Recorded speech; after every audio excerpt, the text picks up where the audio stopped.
the shot in the back. Which way you want to move? Left or right? No, you're in the way. Oh, okay, if he sits down, he's good. Okay. All right, good.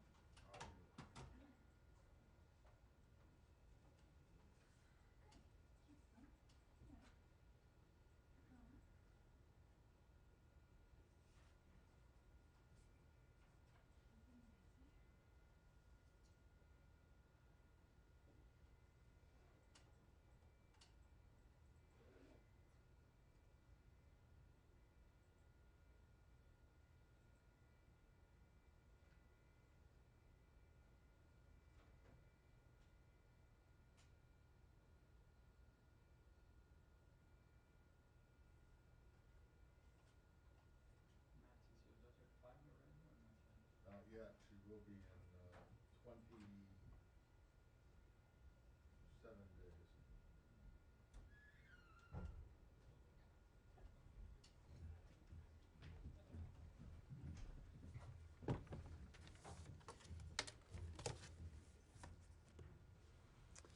Good afternoon. Sorry, we are starting a few minutes late here. Welcome back. Thank you. It's good to be back. It's less good to be back when you arrive back at 2:30 in the morning.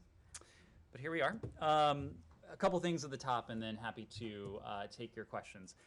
First, since the earliest days of this administration, we have talked about, but more importantly, implemented, a foreign policy that delivers for the American people. In other words, it's a foreign policy that aims to make life better, easier, safer for American workers, families, and communities. It is rooted in the recognition that foreign, economic, and domestic policy are inextricably linked, and that domestic competitiveness, national security, and a strong middle class are mutually reinforcing. And that was precisely the agenda we executed against over the last few days in Italy and the UK. Just look at the priorities from the trip. First, in Rome, the president cemented progress on the global minimum tax, a major achievement secured through American, and in this case, through presidential leadership that will help stop a global corporate race to the bottom and improve our capacity to make investments in workers and in communities at home. And earlier today, you heard from one of our senior officials offering some more context on the GMT. Second, we took joint steps with Europe to reestablish historical transatlantic trade flows in steel and aluminum, providing a relief to American companies and to American consumers across the board. Additionally, we're laser focused on lowering energy prices and securing our supply chains. On the latter, we worked with our partners to ensure stable, secure global supply chains for critical goods, medicine, and technology that the American people and the American economy depend on. We further advanced the Build Back Better World initiative, the so-called B3W initiative, which promotes a high standard, climate-friendly global infrastructure around the world. B3W indeed helps our partners overseas, but it also helps American firms and American workers compete globally on every aspect of infrastructure, from the physical to the digital to the health realm as well. And of course, in Glasgow, we confronted climate change, an existential challenge, but also the greatest economic opportunity of our time. And you've heard the president make this point repeatedly, including in his remarks yesterday in Glasgow. We can and will create good-paying union jobs and new industries as we address the climate crisis. During COP26, President Biden and Secretary Blinken held productive meetings with leaders from around the globe to step up that global ambition and action in tackling the climate crisis. They demonstrated that the United States is back in the Paris Agreement, back at the table, and back to leading with the power of our example. They demonstrated our commitment to support those from the front lines of the climate crisis. We accelerated our progress through diplomacy in a number of ways. We reached an agreement by more than 100 countries representing 85% of the world's forest to stop deforestation by 2030. We released the U.S. long-term strategy to outline how we'll get to a net zero economy by 2050. We developed the U.S. Methane Emissions Reduction Action Plan, which included new robust rules that will reduce emissions, that will cut consumer costs, and support job growth. We announced more than 100 governments, including some of the world's biggest emitters, have now joined the Global Methane Pledge. We created partnerships like Net Zero World, the Clean Energy Demand Initiative, and First Movers Coalition to drive innovation and new technology. And we established the President's Emergency Plan for Adaptation and Resilience, or PREPARE, as the acronym goes, to support climate adaptation efforts for more than 500 million people around the world. This must be a whole-of-society effort, not only from nations around the world, but also the private sector, philanthropies, and others who are dedicating themselves to climate action, including climate activists around the world. Action by state, local, and tribal governments paired with societal leadership is what propelled America forward and brought down emissions even as we were faced with the task of reentering the Paris Agreement in the earliest days of this administration, on the first day of this administration. The President underscored that investing in a clean energy future is an enormous opportunity for every country to create good-paying jobs and spur our economic recovery, which is what his framework will do. It will be the largest investment in American history to combat the climate crisis. It will cut emissions by well over 1 gigaton in 2030.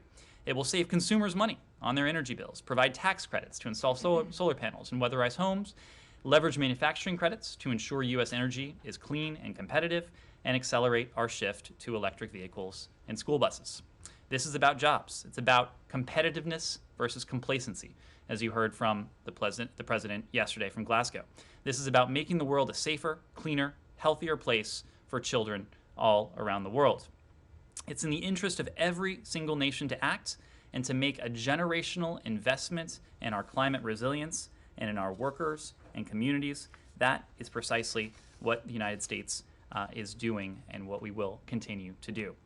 Second, I am pleased to announce the appointment of Ambassador William H. Moser as the Director of the Bureau of Overseas Buildings Operations, or OBO.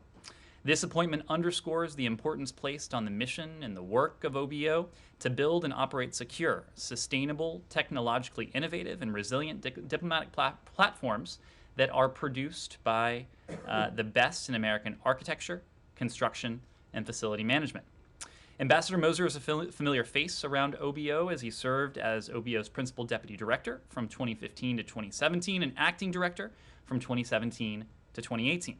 He's held several senior leadership positions as a member of the Senior Foreign Service, including as ambassador to Moldova and Kazakhstan, and has demonstrated leadership and management skills needed to provide the global platform to advance U.S. policy overseas. We look forward to OBO's achievements and contributions to U.S. diplomacy under his leadership, and we welcome Ambassador Moser to the job. So with that, happy to take your questions. Okay, thank you, and welcome back. I hope you enjoyed Rome and Glasgow. Without us. With what? Without us. Yeah, without us. Well, Well, I'm sure that was an added bonus. Everyone was welcome. No one was excluded. Let's start with Ethiopia, because we understand that Ambassador Feltman is going to be going there, possibly other places.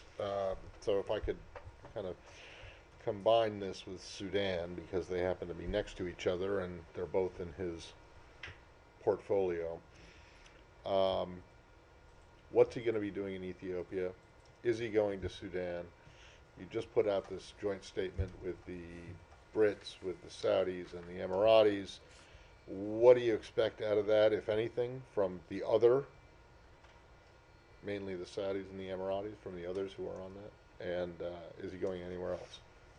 Sure. Let me start with Ethiopia, then we'll move to Sudan. Obviously, a lot of action and activity to speak to.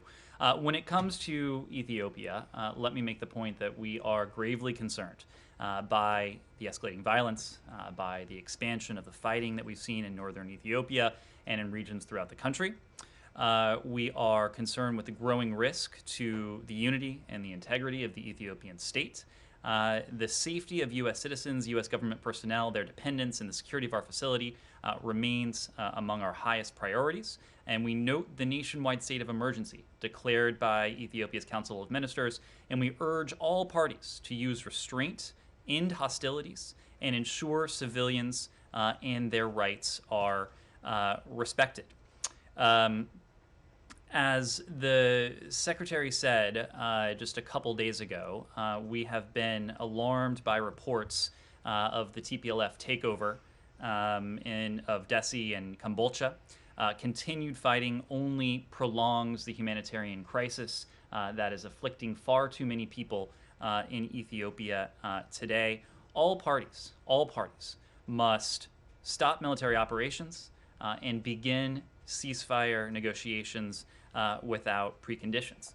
Many of you also saw that Ambassador Feltman delivered remarks at the U.S. Institute for Peace yesterday on Ethiopia, where he made some of these same points. We are not only engaged in diplomacy ourselves, but we are working with international partners to address the crisis in Ethiopia, including through action with the UN, the African Union, other relevant partners and bodies as well. You are correct that Ambassador Feltman will be traveling to Ethiopia on November 4th and November 5th. He will be traveling there because we, as I said before, are increasingly troubled by the expansion of combat operations and intercommunal violence in parts of Ethiopia, and we are closely monitoring the situation. We call on all Ethiopians to commit to peace and resolution of grievances through dialogue, and Ambassador Feltman, in his travels there, will have an opportunity to continue the discussions that have been ongoing, including with the Ethiopian government for some time now. In terms of any follow-on travel, we have confirmed that he's traveling to Ethiopia tomorrow, November 4th. Don't have any additional travel to announce at this time, but of course we'll keep you posted if his plans do change. Let me go on to Sudan, because this is also an area that falls under Ambassador Feltman's remit. And of course, there too, we have been working concertedly over the past week plus. And over the weekend, we saw a remarkable demonstration of the aspirations of the Sudanese people. We applaud the millions of Sudanese who came out on October 30th. They came out to defend the country's revolution, to make clear that their democratic aspirations have not been abated. They were clear that Sudan's democratic transition must continue. We join them. We call for the civilian-led transitional government established under the 2019 Constitutional Declaration to be restored. We are steadfast in standing with Sudan's people on their path of freedom, peace, and justice. We do regret the loss of life that has occurred in recent days, and we stand in solidarity with the family and friends of those who were killed, those who have been wounded. And we join the Sudanese people in calling for justice and accountability for violations and abuses of human rights. Matt, you referred to a joint statement that came out just a few minutes ago. This was a joint statement by the Quad for Sudan. To translate, that is a grouping of the Kingdom of Saudi Arabia, the United Arab Emirates, the United Kingdom, and the United States. I would like to call your attention to really the crux of this statement. These four countries, the United States included, came together to make clear that, quote, we call for the full and immediate restoration of Sudan's, civilian-led transitional government institutions. We call upon all parties to strive for cooperation and unity in reaching this critical objective. It goes on to say, in that vein, we encourage the release of all those detained in connection with the recent events and the lifting of the state of emergency. As you know, in both Rome and Glasgow, the Secretary had an opportunity to meet with a number of his counterparts. We met with Foreign Minister, with the Saudi Foreign Minister. We met with the Emirati Foreign Minister. We met with others who have a stake in a stable, democratic, civilian-led Sudan. And this was the message we've heard. So it is not just the United States calling for the immediate restoration of the civilian-led government in Sudan. It is much of the international community that is coming together. In this case, that includes the United Kingdom.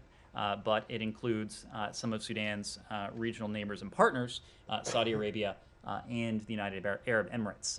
We are not alone in this. We are very much united with our allies, with our partners around the world on the imperative of a swift return to democratic governance, a swift return to the civilian-led transition in Sudan, and we will continue to work with our partners to bring that about. We also know, even as we push this forward, that failure to do so, failure to restore civilian-led government in Sudan, will only further isolate Sudan from the international community. We've already talked about the suspension of our own emergency support funding, some $700 million that were suspended in the immediate aftermath of the military takeover last week. But beyond that, more than $4 billion in international assistance from bilateral partners and international financial institutions, and at least $19 billion in international debt relief is already at risk. We and, as I said before, the broader international community are committed to supporting the Sudanese people and their legitimate aspirations for freedom, for peace, and for justice as well. But Ned, just on these two countries in specifically, the administration and just in terms of the administration and not the Saudis, the Emiratis, or anyone else, but just this administration. You guys have been warning both of these countries for months now about against leaders in these countries against taking these actions. You've had a parade of officials, a mini parade of officials, go through both, including Samantha Power, including Ambassador Feltman himself, who was in Khartoum just hours before, this coup happened.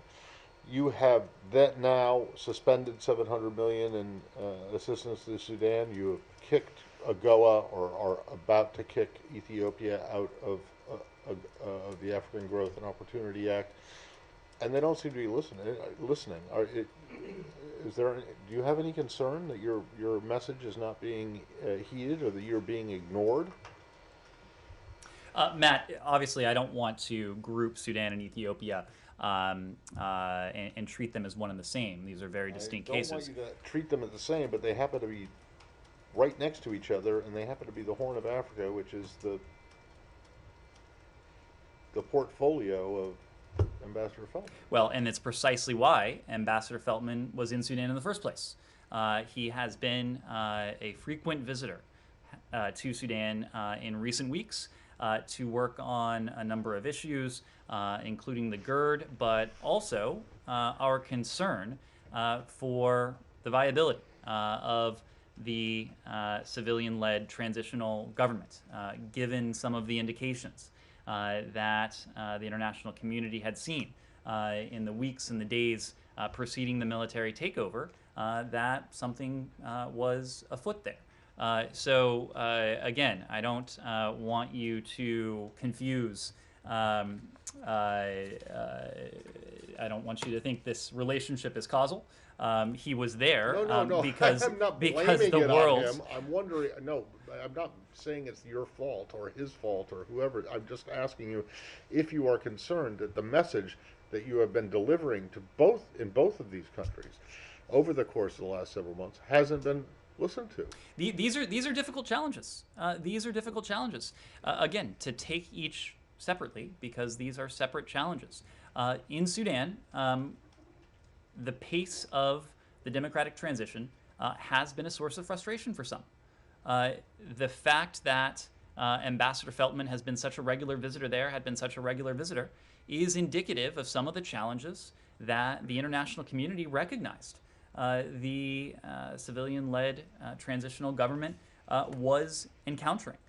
We have been there. Ambassador Feltman has been there. We've spoken out. We've engaged in private diplomacy to indicate our support for the civilian-led transitional government. Now, of course, the military, as we saw the other week, had other plans in mind. But it is notable that you have seen the international community, including some of Sudan's most important regional neighbors, swiftly condemn these anti-democratic actions, call for the immediate restoration of the civilian-led transitional government and have made clear in no uncertain terms where they stand. And they stand with the United States, they stand with the international community in making clear that the military's takeover must not be allowed to stand. Now, of course, Ethiopia is a separate challenge. This is something that we have been hard at work on from the earliest days of this administration. The violence, of course, predates this administration. Tomorrow, I believe, November 4th, marks 1 year of conflict in Tigray. It's 1 year of devastating implications for the people of Tigray. In recent months, in recent weeks, we've seen the violence escalate. We've seen the violence spread to other regions. But here, too, we have been working very closely with our partners, including those in the African Union and the UN, to make clear to all of the parties, the Ethiopian government, the TPLF, Eritrea, that these hostilities must come to an end. And the path forward lies in diplomacy. The path forward lies in negotiations that should start immediately and without preconditions to put an end to the violence, but importantly, to ensure that the people of Ethiopia, the people of Tigray, have access to the humanitarian supplies, the humanitarian assistance that they so desperately need. And when it comes to that humanitarian assistance, no country has done more than the United States to provide the people of Ethiopia with these life-saving assistance and supplies. We'll continue to do that, but it is also why, as we made clear yesterday, that any effort to hinder humanitarian assistance, to hinder the delivery of humanitarian aid, will be met with a significant response in using all appropriate tools. And yesterday, we spoke of another tool that may be called upon on January 1st if we do not see a change in conduct when it comes to human rights abuses and the provision of humanitarian aid and access. Yes? From Sudan, did you invite Egypt to sign on the statement, and what was the response, and why not? So this was a statement that was put forward by the Quad for Sudan. And the Quad for Sudan includes us and includes our British partners, our Emirati partners, and our Saudi partners. Sudan is an issue that we have discussed with a number of countries in the region and well beyond. We've been in contact with our counterparts in Egypt as well, knowing that the more we speak and act with one voice, the more our message, the clearer our message will be to those in Sudan. Our affirmative message that we stand with the Sudanese people, including the millions who took to the streets over the last weekend, who took to the streets peacefully, I should emphasize, but also to General Burhan and those behind this military takeover, that their actions will not be tolerated, that the international community will not stand by unless they return Sudan to civilian rule and its transitional government.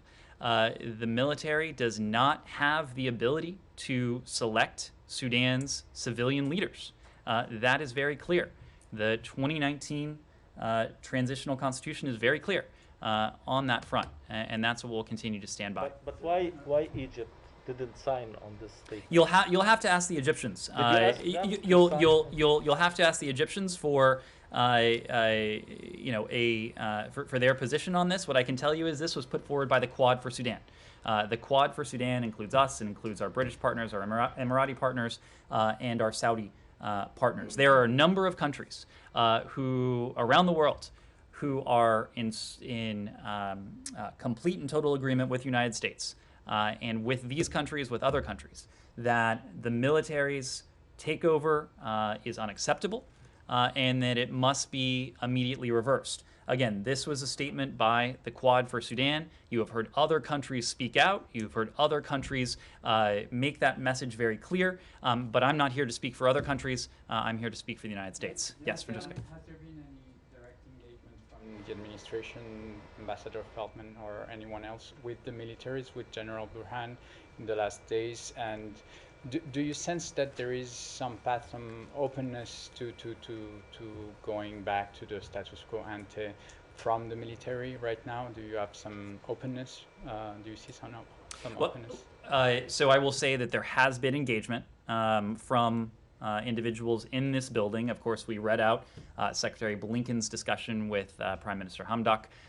There has been engagement from others in this building to the Sudanese military to make very clear where the United States, where the international community stands. I wouldn't want to characterize those discussions, but we have left no ambiguity whatsoever about what the international community is very clear that needs to happen, and that is a swift restoration of the civilian-led transitional government. We've been very clear about the potential implications and costs if this military takeover is not reversed.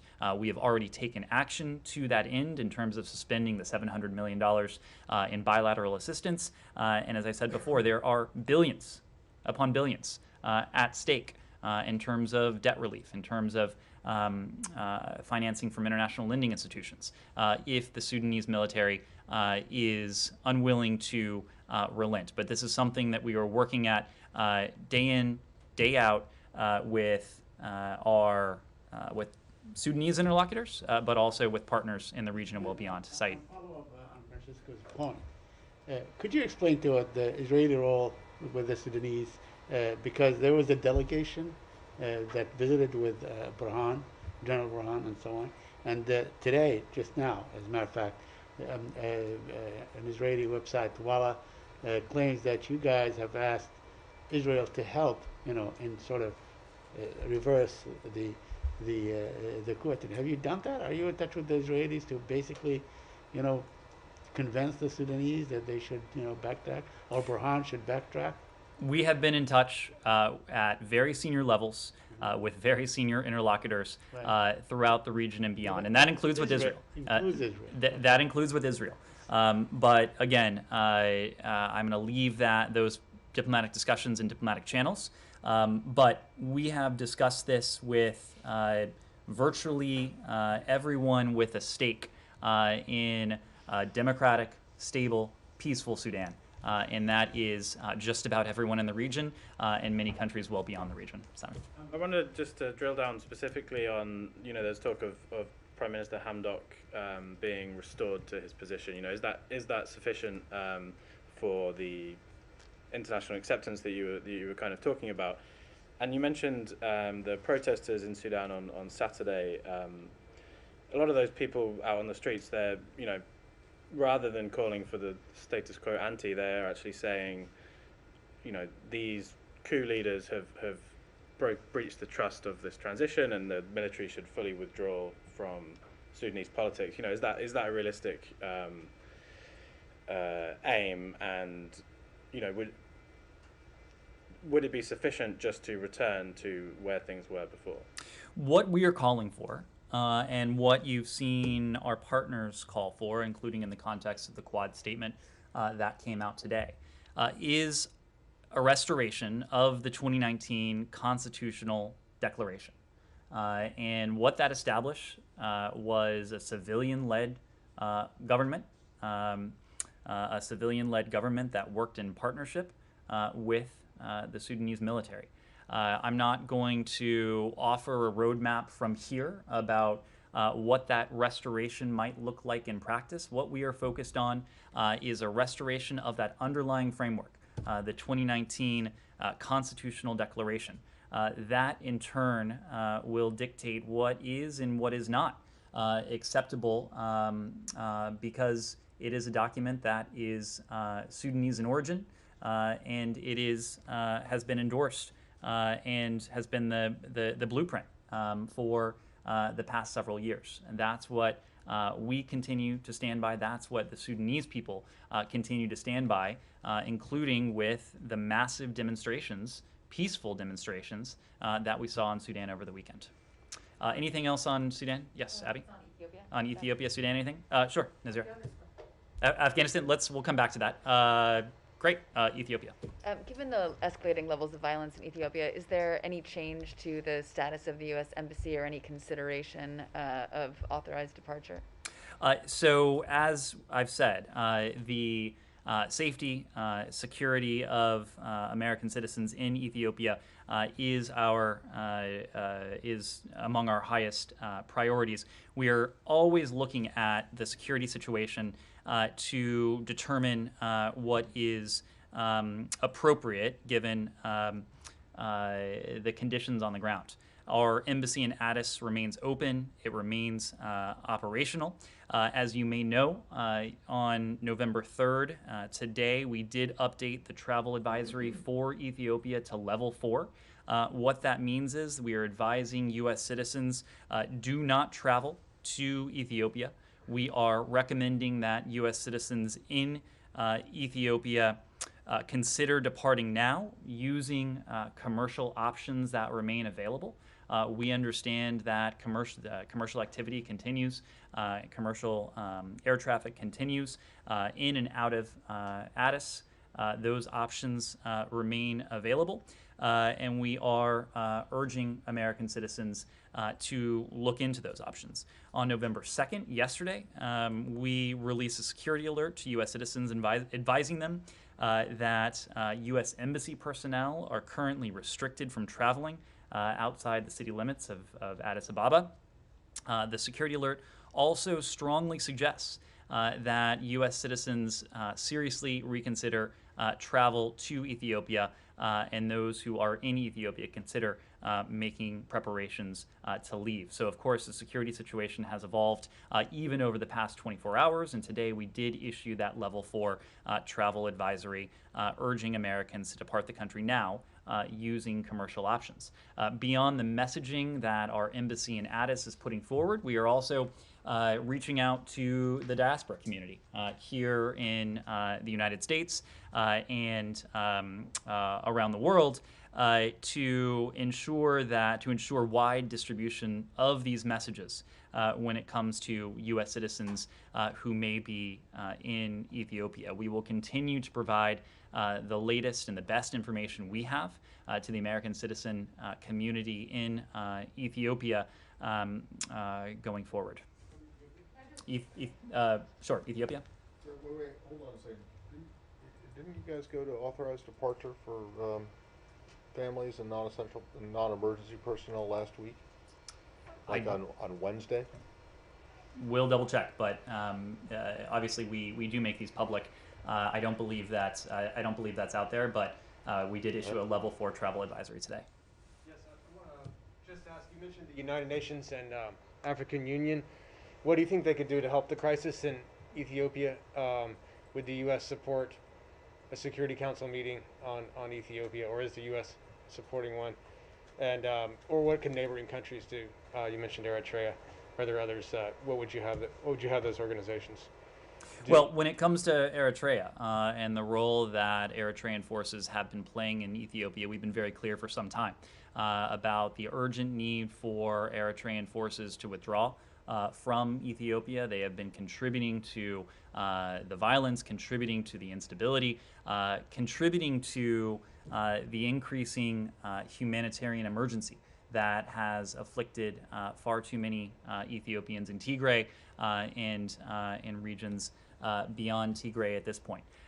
We have, when it comes to Ethiopia more broadly, we've been working in lockstep with the African Union well before the recent violence escalated. The African Union has an important role to play in this. The United Nations has an important role to play in this. When we were in New York City for the UN General Assembly in September, there were a number of discussions on the increasing threats to peace and stability and security in Ethiopia. And again, we're exploring all options that may be appropriate given the actions, given the inaction of the various parties in Ethiopia. Above all, we are calling on the Ethiopian government. We are calling on the TPLF. We are calling on Eritrean forces to withdraw. We are calling on all parties to engage in dialogue, to use restraint, to end hostilities, and to ensure civilians and their rights are protected. We have a number of tools at our disposal, both positive and negative incentives for various parties. We put some of those on the table. We've utilized some of those, and we will continue to calibrate our response based on what we see, based on what we don't see in the days and the weeks going forward. Iran, anything else on Ethiopia?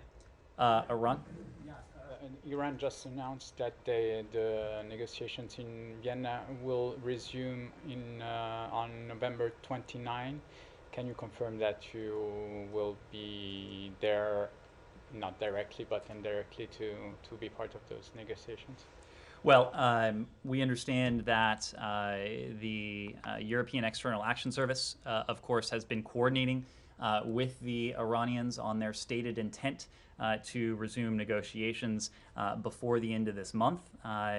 This appears to have just taken place, but we do welcome the EU's announcement that they have coordinated with all participants and that talks on a mutual return to compliance with the JCPOA will resume for a 7th round on Monday, November 29th. Special Envoy Malley will again lead U.S. participation in these talks. We've said this many times before, but we believe it remains possible to quickly reach and implement an understanding on a mutual return to compliance with the JCPOA by closing the relatively small number of issues that remained outstanding at the end of June included. We believe that if the Iranians are serious, we can manage to do that in relatively short order. But we've also been clear, including as this pause has dragged on for some time, that this window of opportunity will not be open forever, and that especially if Iran continues to take provocative nuclear steps. And together with the IAEA, we've expressed our concern about a number of those steps in recent days and recent weeks. So we certainly hope that when the Iranian delegation returns to Vienna later this month, they do so ready to negotiate. They do so ready to negotiate quickly and in good faith as well. Saeed. The Palestinian issue? Sure. Okay, very quickly, Ned, there's been a letter signed by 200 members of, Republican members of Congress. There's a great deal of push around town from pressure groups and so on for you guys not to go through with the reopening of the consulate. Can you put this issue to rest and state the American commitment or the State Department's commitment to reopening the Jerusalem consulate? Saeed, we have been very clear about this in May. We were very clear in October. We don't have anything new to offer. So the consulate will reopen at one point. We've been very clear about our intentions. You've heard this from the Secretary on a number of times now. A couple more issues. There's also been a report by the United Nations that says that home demolitions, Palestinian home demolitions by the Israeli occupation forces increased by 21%. Do you have any comment on that? We've also been clear on this issue. Right. We believe it is critical for the parties to refrain from unilateral action that exacerbate tensions and that undercut efforts to advance a negotiated two-state solution. That certainly includes home demolitions. Mm-hmm. And lastly, your favorite topic, settlements. You know, I know that you guys gave a very strong statement and so on. But then the Israelis, they come around, and in fact, the Prime Minister's office claimed that you are not going to do anything. You're not going to pressure Israel to, you know, you will, you know, that will be the extent of it. You know, just the statement that is strongly, it's not even condemning, but strongly opposing the settlement process. Now, I know Mr. Sullivan has met or is meeting in Israel with, you know, on Iran, but also on construction. Can you update us on the latest or your latest position on this? Well, we have stated our position on this in recent days. Our position has not changed. You heard me discuss our position on steps, unilateral steps that exacerbate tensions and that put a negotiated two-state solution further out of reach. We continue to believe that settlement activity falls in that category.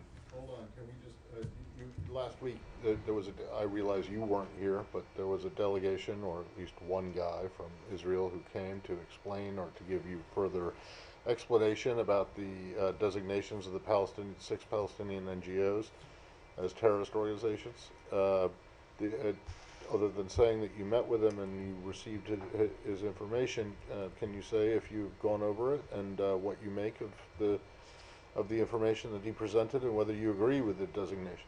I said last week that we look forward to receiving the delegation. We look forward to hearing additional details underlying these designations. There were discussions last week. We appreciated the opportunity to hear directly from our Israeli partners on this, but beyond that, I wouldn't want to go into the details of it. Well, Yes. so does that mean that you have no position at all on the designations? It means that I'm not going to go into discussions that were private and that, all right. and that, Forget and about that the may have discussions. included. Do you have an opinion one way or the other on the Israeli designation of these six NGOs as terrorist organizations? I don't have an update for you. We've been very clear we've been very clear about the importance of a vibrant civil society around the world. The United States will continue to support that in each and every context, but I don't have an update for you I get it, but regarding. you do understand that's an extremely broad answer to an extremely specific question about. Your specific question implicates private diplomatic discussions that may well have included I want to know if the classified US has information as well. Look, a lot of your allies in Europe have come out and taken a stance about these designations. Why don't you? Are you just not ready to yet? Will you never? Matt, I don't want to say never. What I will say is that we just don't have an update to offer for you now. Secretary Blinken has met in Glasgow with the Lebanese Prime Minister and with the UAE Foreign Minister on Lebanon to reconcile between Lebanon and the UAE countries. Was he able to achieve anything on this, and what are you working on specifically? Well, when it comes to Lebanon and its relations with its Gulf neighbors, we urge that all diplomatic channels remain open between the parties to ensure meaningful dialogue on the pressing issues facing Lebanon. You're right that we had an opportunity yesterday in Glasgow to meet with Prime Minister Makati. We had an opportunity yesterday to meet with the Emirati Foreign Minister. We had an opportunity the day before that to meet with the Saudi Foreign Minister. And in each and every one of those discussions, as indicated by the readouts and the tweets that we released, there was a discussion of Lebanon. And the crux of that discussion was the challenges, the significant challenges, including the economic challenges and hardships that Lebanon faces. And the United States continues to work with our partners, including our Saudi partners, our Emirati partners in this case, our French partners, who have also played a significant role here, and in close coordination with Prime Minister Makati and the Lebanese government to see to it that we can do all we can to support the Lebanese people, to support their humanitarian needs and their growing humanitarian needs in light of the economic challenges that Lebanon faces. So again, we'd refer you to to our Gulf partners to explain and to speak to their positions. But our position is that diplomatic channels should remain open if we are to seek to improve the humanitarian conditions of the Lebanese people, seek to improve the economic and broader challenges that Lebanon faces today. Just a quick follow-up to this. You know how this crisis exploded. There was basically a statement by the Minister of Information before he became minister, where he says that the war in Yemen was nihilistic or futile, something like that, and the Houthis were defending themselves. Do you agree or disagree with the premise of his statement? Do you call for his resignation? You know, and do you feel that this was blown way out of proportion, for instance? We aren't going to offer a position on his employment, what I can say, is that the notion that the Houthis have been anything but a destabilizing force, and a force that has inflicted additional hardship on the people of Yemen, that is not an idea that we recognize. We have been very clear in condemning the Houthis' assault, including their ongoing assault on Marib, other parts of Yemen as well. The Houthis, despite their claims to the contrary, have been a primary cause of the hardship that the people of Yemen face today. There have been credible proposals put on the table, proposals that the Republic of Yemen government, proposals that Saudi authorities have also been behind, that on which the Houthis have so far been unwilling to engage. So I will leave it to the Lebanese government to speak to the status of any ministers that may or may not be within the coalition. But when it comes to Houthi activity, when it comes to Houthi conduct, we've been very clear about where the United States stands. Kylie. Do you call for his resignation, or do you support his resignation to solve the problem? We believe that diplomatic relations, the channels of communication between Lebanon and its partners should remain open. We support steps that help advance that. Kylie. I just want to go back to Iran. Sorry to return to something you were discussed, but we're just processing this news. So I'm just wondering, when these talks resume at the end of November, is it the U.S. understanding that they're going to resume where they left off, or that you guys are going to have to go back to ground zero given there's new Iranian leadership?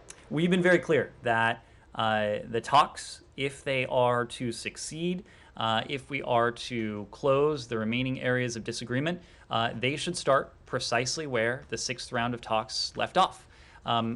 As you alluded to yourself, this announcement is just emanating today, so we're not in a position to offer too much beyond that. But we have been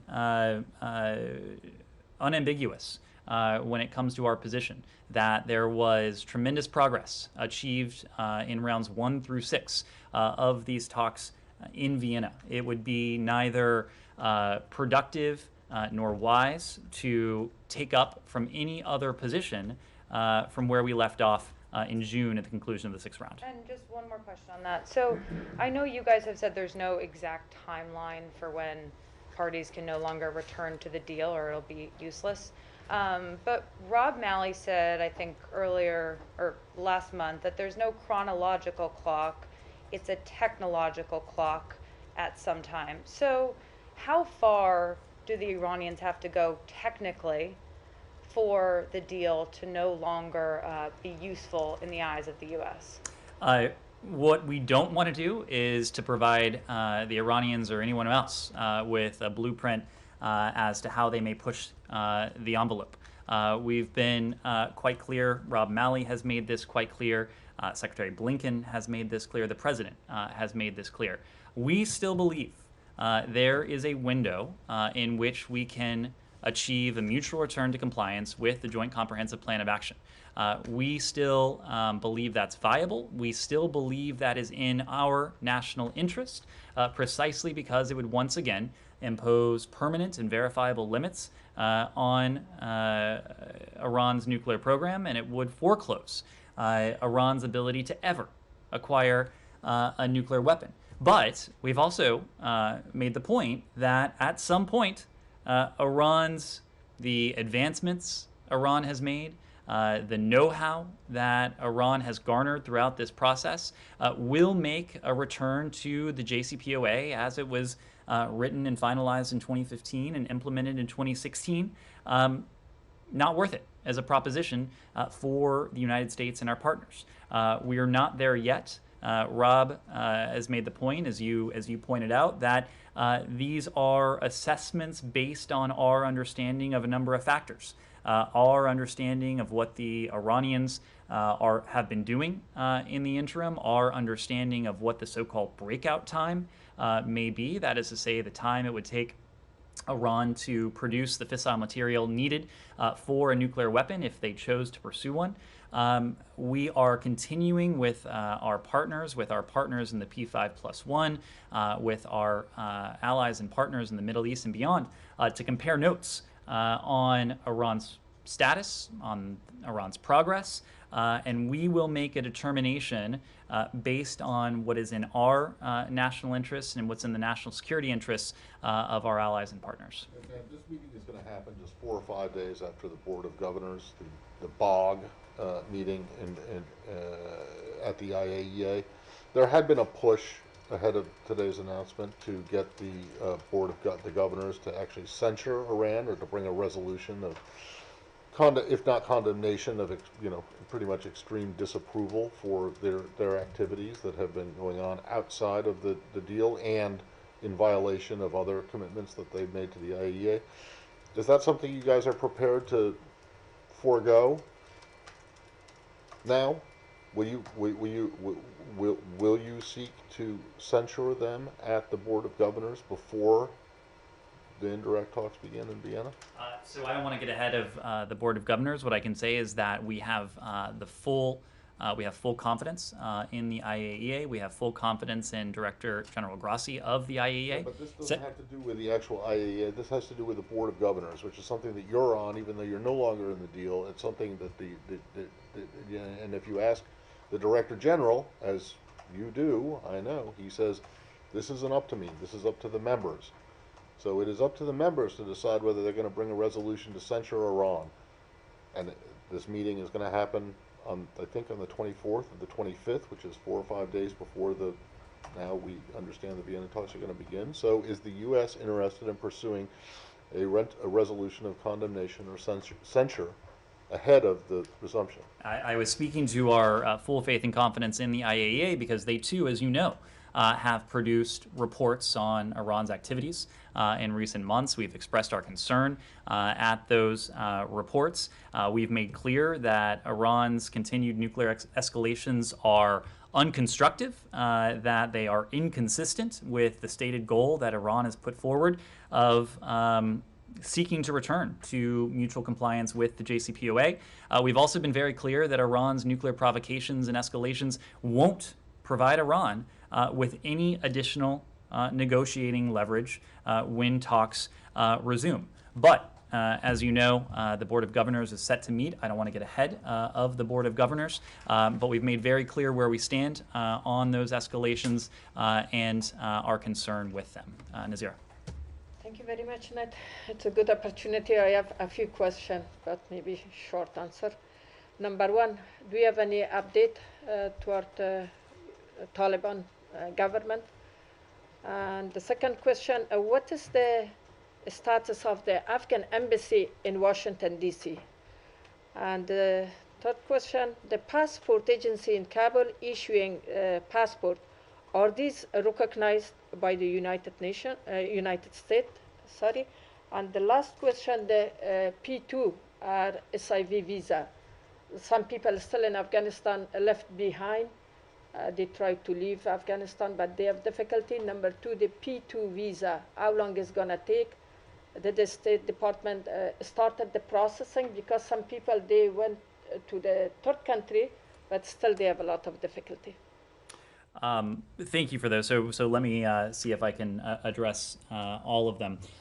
You asked about SIVs and P2s and the processing. Let me actually take a step back and provide an update there on our efforts to facilitate the departure of those to whom we have a special commitment. And that, of course, includes American citizens, that includes lawful permanent residents, and that includes Afghans who have worked for and with us over the years. As of today, we have assisted in the departure of 377 U.S. citizens and 279 lawful permanent residents. That's in addition to a number of Afghans to whom we have a special commitment.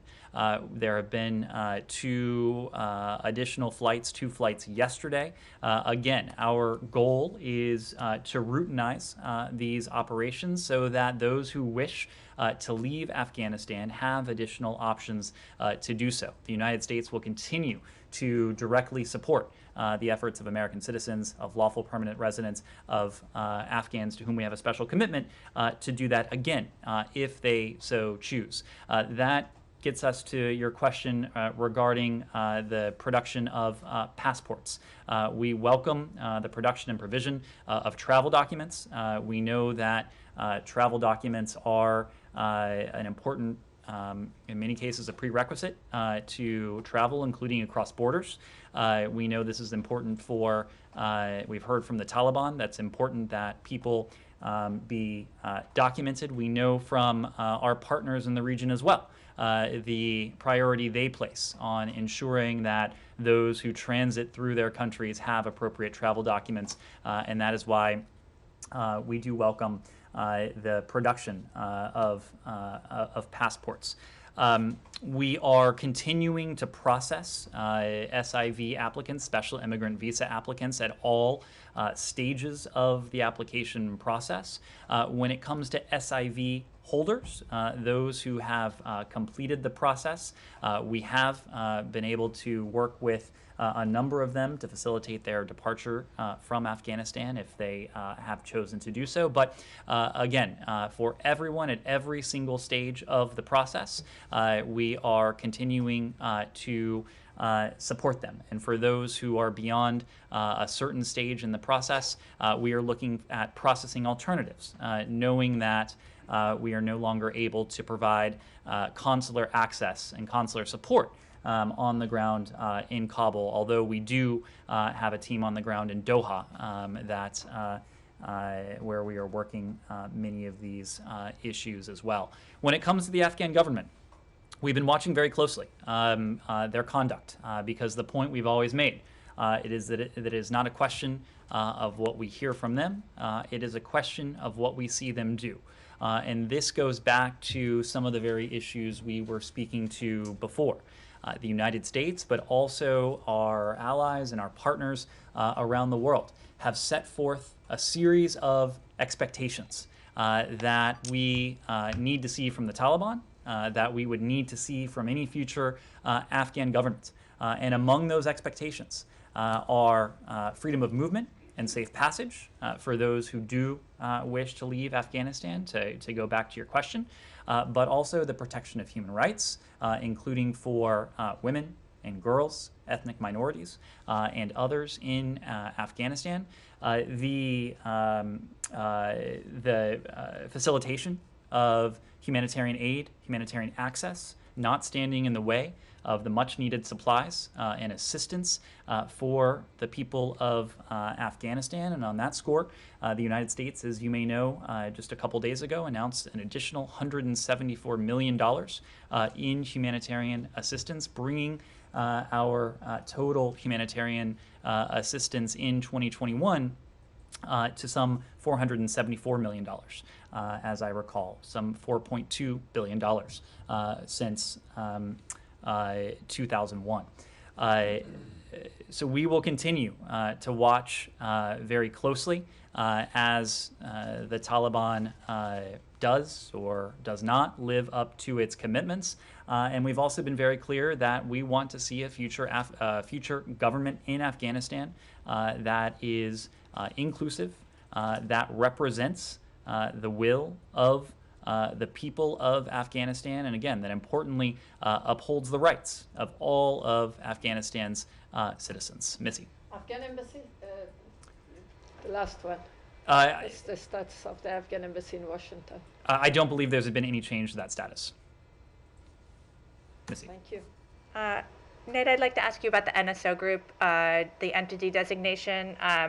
What can you say about what the State Department or the U.S. government knows about Americans or people with U.S. numbers being hacked or being targeted for hacking as part of the NSO or the other firm, I believe it's called Candiro. And there was a report about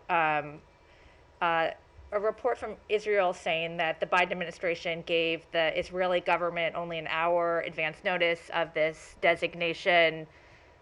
Is that true? And it sort of gets to the question I'm hoping you can address what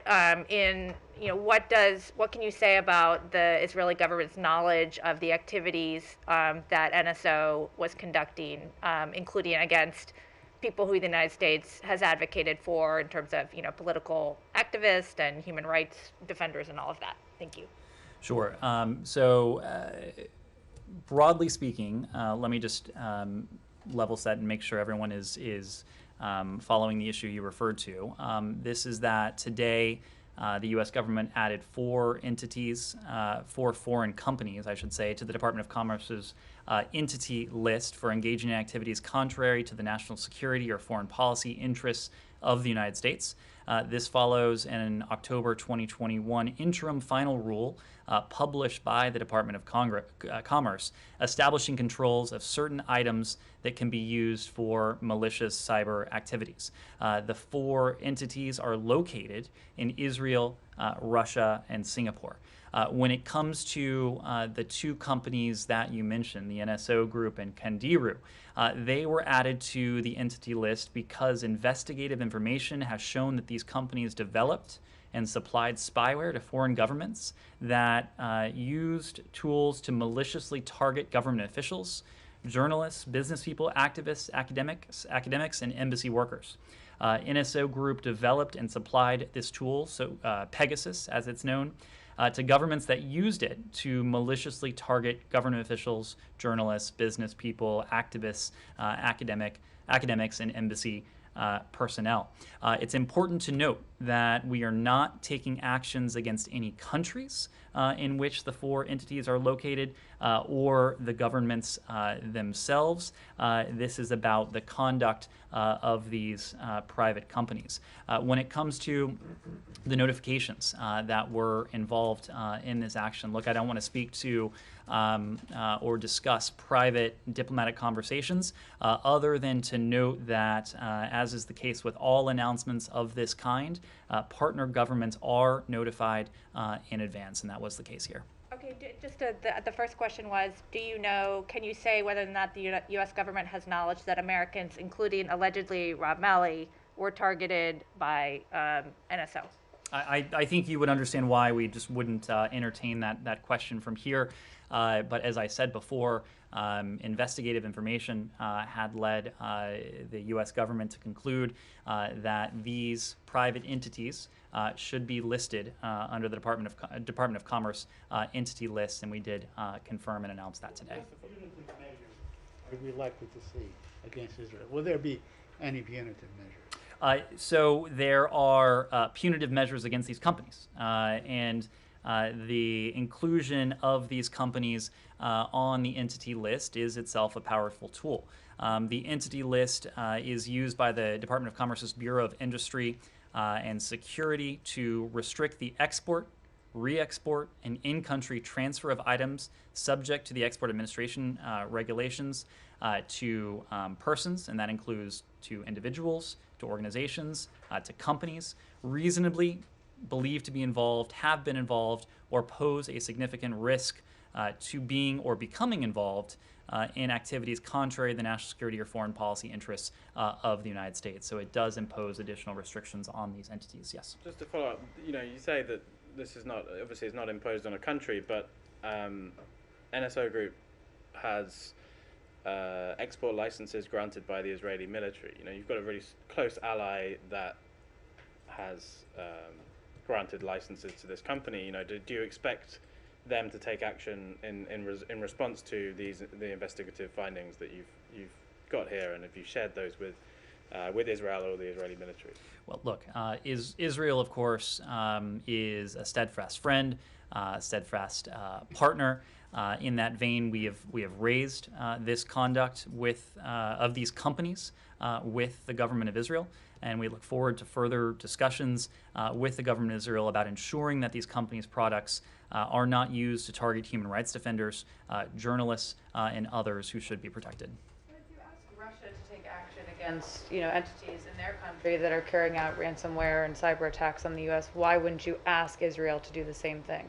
Well, I think in this case you're referring to criminals, private criminal actors in Russia. And we've been very clear that every responsible country has an obligation to take action against criminals operating within their territory. In this case, we are talking about conduct of private companies that we see as contrary to our national security interests. We have had conversations with our Israeli partners about the conduct of the NSO group. We will continue to have those conversations in private to make clear our concerns. Yes? Press from Brazil. Brazil has announced new goals and commitments on the climate issues these days in the COP. Could these new announcements can help to improve the relations between Brazil and the US and advance partnerships and create new partnerships? Or the US are waiting more bold movements and effective results from Brazil to advance? Thank you. So in the run-up to COP26, including in the climate summit that the president convened some weeks ago and since, we have seen a number of bold commitments from countries around the world. The United States, in our own commitments, by announcing that we would reduce our emissions by between 50 and 52% by 2030. Our goal was not only to help stave off the existential threat of climate change, but to have a catalytic impact and to galvanize action on the part of governments around the world. We know that countries that are among the world's leading emitters, the United States certainly falls in that category. Brazil certainly falls in that category. We have a special responsibility to do what we can, again, to combat the climate crisis, but also to demonstrate leadership and to demonstrate action. So commitments are important. Follow-through is also important. I suspect that as COP26 continues for the next week and a half or so, we will hear additional commitments from countries around the world, knowing that this is what the president has called the decisive decade. The action that we take now or the inaction that we see now will be determinative in terms of our ability or not to keep global warming below 1.5 degrees Celsius. The level at which scientists have told us is absolutely imperative if we are to stave off the worst effects of climate change.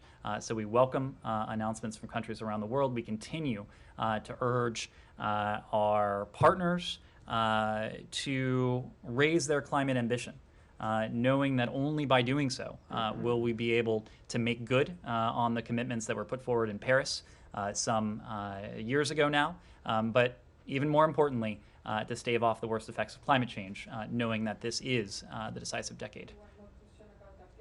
Sure. Thank you. Mr. Blinken mentioned that President Ghani has been agreed with him to hand over the power to the Taliban government without fight. But when Ghani escapes, everything got changed. If it was agreed before that Taliban come to the power, then what is the difference? I don't know, you got my... I do. So this is something that we have spoken to. Secretary Blinken has spoken to this. Our former special representative for Afghanistan, Zalmay Khalilzad, has also spoken to this. But in the days prior to the collapse of the Afghan government that was precipitated by President Ghani's decision to flee the country, we were engaged in intense diplomacy with our Afghan partners, with the Ghani government, but also with the Taliban, on a means by which to stave off what we feared could be massive violence if the Taliban's military offensive continued. And so there were discussions, and there was a framework in place that we believe could have transitioned power to a government that included the Taliban, but was also inclusive and representative of the Afghan people. To us, that would have been a means by which to protect some of the important gains over the past 20 years, including for Afghanistan's people, its women, its minorities, while staving off the potential for violence. Now, of course, with the fall of the Afghan government, with the steady advances of the Taliban, that diplomacy, those discussions became for naught. But again, our emphasis on seeing to it that any future Afghan government respects the rights of its people, is representative of the will of its people. Our emphasis on that has not abated at all. It continues to be a guiding principle for our engagement with the Taliban. It continues to be a guiding principle in our discussions with allies and partners. And you've heard that same message put forward from our allies and partners to the Taliban as well. We'll take a final quick question. Officials have reportedly say Turkey brought the S-400 missile batteries to Incirlik Air Base, where the U.S. and NATO forces are. Can you confirm that, and what's your comment on it? I'm sorry, I didn't hear the first part of your question, that Turkey brought the S-400 missile system to the... Got it. Look, we have been quite clear on our position regarding the S-400 in Turkey. As you know, President Biden and President Erdogan has not had an opportunity within the past couple days in Rome to have a bilateral discussion. President Biden reaffirmed our defense partnership and Turkey's importance as a NATO ally. But in that meeting, the president also noted concerns over Turkey's possession of the Russian S-400 missile system. So we've made our concerns with this system very clear. We've made the implications of that possession of the S-400 very clear as well, including in the context of the F-35 program. And can I correct something that I said? Sure. Just for transparency. This is a welcome change. Yeah. So it was, sorry, I think I said in a question earlier that Addis, Embassy Addis had gone north as Khartoum. It was went to authorized departure last Wednesday, That's not correct. Addis. That's correct. Sorry. Okay, thank you very much, everyone.